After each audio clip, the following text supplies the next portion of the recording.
For the past few years, the whole story around AI has been about one thing, right? Scale. This huge race to build one giant model that could do it all. Well, that story, it's starting to fall apart. What we're seeing now is a huge shift away from that single AI brain toward a future that's way more specialized, way more diverse, and a lot more personal. So, welcome to the age of bespoke AI. But before we get into all that, let me ask you something. In a world just flooded with AI images and videos, can you really, truly trust what you see online? Because right now, let's be honest, the digital world is a total minefield. That same AI that's making all this incredible art, well, it's also being used to create fakes that are, honestly, scarily convincing. I'm talking about everything from fake social media profiles that are used in scams to fake news that's deliberately designed to mess with elections. We're even seeing fake photo evidence for things like insurance claims or for tricking security systems. And this isn't some far-off, futuristic problem. It is happening right now, today. So you see, these fakes are really just a symptom of a much, much bigger problem with the giant general-purpose AI models we have today. You could call it the one-size-fits-none problem. When we try to build a single AI that's supposed to serve everybody, we often end up with an AI that doesn't really serve anyone all that well. And this is a massive flaw. When you train an AI on data that isn't diverse, it doesn't just, reflect the biases that are already out there. It actually makes them worse. It amplifies them. And that leads to this huge breakdown in trust. It creates these giant blind spots where entire communities just get ignored. And it makes the gap between the people who benefit from AI and those who get left behind even wider. It's a system that by its very design is failing to serve everyone.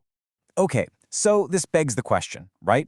Why is it so darn hard for these massive AI models to get things right in the real world?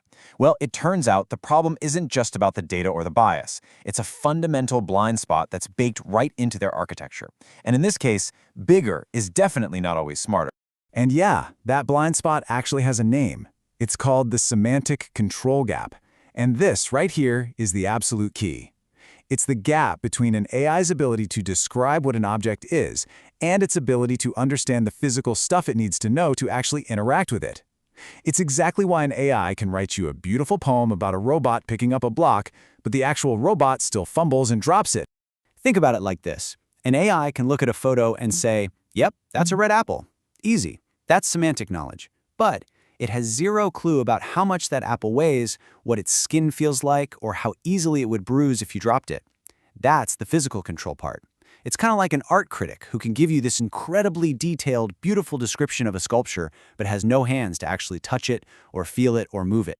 And look, this isn't just some abstract idea. It's coming directly from deep AI research. The features an AI needs for real-world control are, and I'm quoting here, fundamentally orthogonal to semantic features. In plain English, knowing what something is and knowing what to do with it are two totally separate, completely different things for an AI. They don't overlap. Okay, so if these giant one-size-fits-all models are so fundamentally flawed, what's the answer? How do we forge a smarter AI? Well, the entire field is now coming at this problem with this really fascinating two-pronged approach, attacking it from the top down and the bottom up at the same time. And this new way forward really breaks down into two big efforts. On one side, you have the human-centered approach, which is all about global teamwork and ethics. And on the other, you have the democratized approach, which is all about giving individuals the power to build their own specialized AI. All right, so the first path, the human-centered one, is all about putting up some guardrails, creating a framework for AI to grow responsibly. We're seeing huge global collaborations, like the UN's AI for Good platform, trying to set some standards. It means we got to start teaching about AI ethics early, like in grade school, to build up that ethical judgment. And maybe most importantly, it means we have to demand diversity and localized solutions. No more copy-pasting what works in Silicon Valley and expecting it to work everywhere else. This is really about building a conscience for AI before it gets any more powerful. Now for the second path, and honestly, this is where things get really exciting, especially for you and me. It's a technology called fine-tuning. Basically, it's a process where you take a general pre-trained model, think of it like a big block of marble, and then you do some extra training on a very specific, high-quality set of data to turn it into a specialist. You're carving that general block into a specific masterpiece. So why would you even want to do this? Well, for one, it gives you a huge competitive advantage, a special skill that a giant company can't just easily copy. You can teach it specialized agentic behaviors, things like reasoning, planning, and using other tools to get a job done. And maybe the biggest deal of all, you get to build an AI that's aligned with your goals, your values, not the generic, watered-down values of some giant corporation. And I know what you might be thinking. This sounds like something only a PhD from MIT could do. But here's the thing. The barrier to entry is dropping like a rock.